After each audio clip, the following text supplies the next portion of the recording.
Bonjour à toutes, bonjour à tous. Pour déterminer une primitive d'une fonction, il est nécessaire de maîtriser parfaitement les formules de dérivation.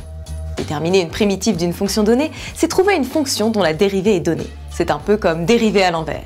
Dans cette vidéo, nous allons d'abord définir la notion de primitive, avant de déterminer des primitives de quelques fonctions prises en exemple. Allez, c'est parti! Commençons par rappeler la définition de la notion de primitive. Soit f, une fonction définie sur un intervalle i. On dit que la fonction grand F est une primitive de la fonction f sur l'intervalle i lorsque pour tout réel x de i, on a grand F' de x égale f de x. Tout d'abord, toute fonction continue sur un intervalle i admet des primitives sur cet intervalle. Illustrons cela rapidement par un exemple. La fonction f, qui a tout réel x associe f de x égale moins exponentielle de moins x, est définie et continue sur R.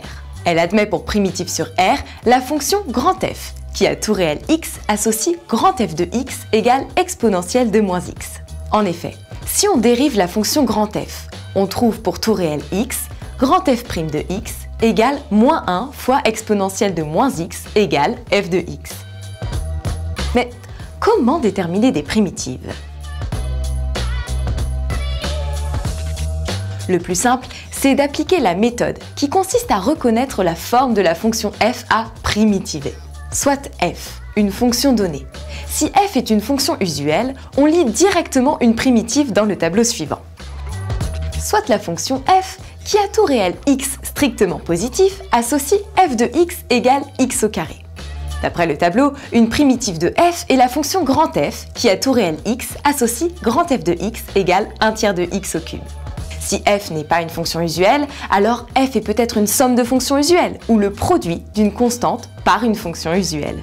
Par exemple, soit la fonction f, qui, à tout réel x strictement positif, associe f de x égale x au carré plus 1 sur x. F est la somme de deux fonctions, f1 et f2, qui admettent chacune une primitive, grand F1 et grand F2. D'après le tableau, grand F1 de x égale 1/3 de x au cube et grand F2 de x égale ln de x.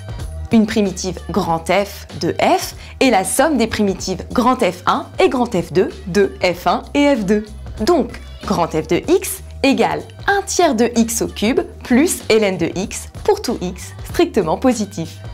Si la fonction f est un produit de deux fonctions non constantes et qu'elle est de la forme u' fois g' de u, alors une primitive de f est grand F égale g de u.